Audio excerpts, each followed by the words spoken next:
অনেক হয়েছে। আমরা এই 5 বছর পর পর আপনার নির্বাচনের জন্য মারামারি করতে হয়, কাটাকাটি করতে হয়।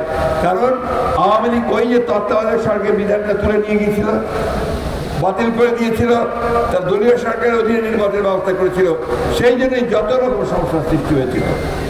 আজকে সেই ব্যবস্থাকে আমরা ফিরে চাই স্থায়ীভাবে। এটা আলোচনা করা যেতে পারে, কীভাবে করা যেতে পারে, হতে পারে।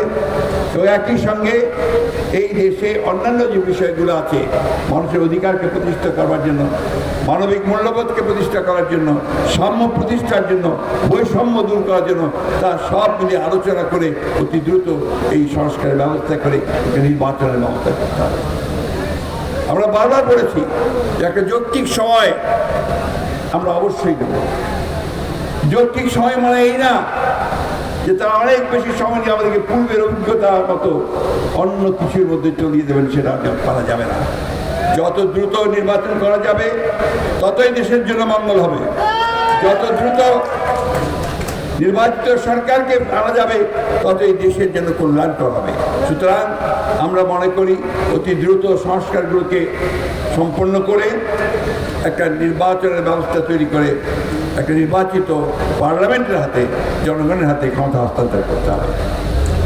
আমি আজকে আপনাদের সবার মধ্যে দিয়ে ব্রিগেডিয়ার জেনারেল হান্নান সাহেব রুহের মাগফিরাত কামনা করেছি, শ্রদ্ধা জানিয়েছি। সেই সঙ্গে শ্রদ্ধা জানাই এই গণতান্ত্রিক যুদ্ধে, এই সংগ্রামে যত ভাই বোন আমার শহীদ হয়েছে তাদের সকলের প্রতি আমার গভীর শ্রদ্ধা জানাচ্ছি। বিগত এই জুলাই প্যাসাকারে, অগাস্টে যারা শহীদ হয়েছেন তাদের প্রতি আমার শ্রদ্ধা জানাচ্ছি।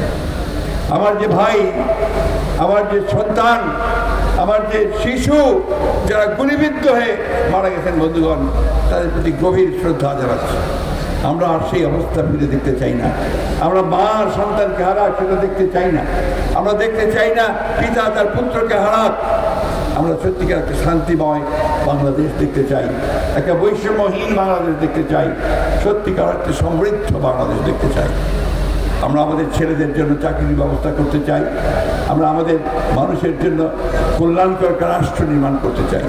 আসুন আমরা সেই লক্ষ্যে এগিয়ে যাই এবং আমাদের নেতা হান্নান সাহেব যে লক্ষ্য ছিল, ইচ্ছা ছিল, যে আদর্শ ছিল, সেটাকে সামনে নিয়ে সেটাকে বাস্তবায়িত করার জন্য আমরা সবাই গণতন্ত্রকে প্রতিষ্ঠা করার জন্য আমরা সজাগ থাকি, সতর্ক থাকি এবং প্রয়োজনে আবারও রাজপথে নেমে আসবো আমরা গণতন্ত্রকে প্রতিষ্ঠা করবার জন্য।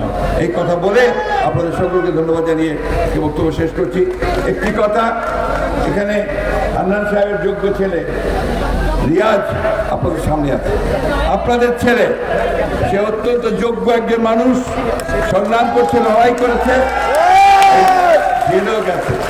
আমি বিশ্বাস করি আপনাদের সে গভীরভাবে আপনাদের সঙ্গে আছে, মিলেমিশে আছে এবং আপনাদের পাশে আছে। সুতরাং ভবিষ্যতে যখন আপনারা আপনাদের নেতা নির্বাচিত করবেন পার্লামেন্টে, রিয়াজকেই আপনারা নির্বাচিত করবেন। আসসালামু আলাইকুম, খুদা হাফেজ। বাংলাদেশ জিন্দাবাদ, বাংলাদেশ জাতীয়তাবাদী দল জিন্দাবাদ। শহীদ জিয়া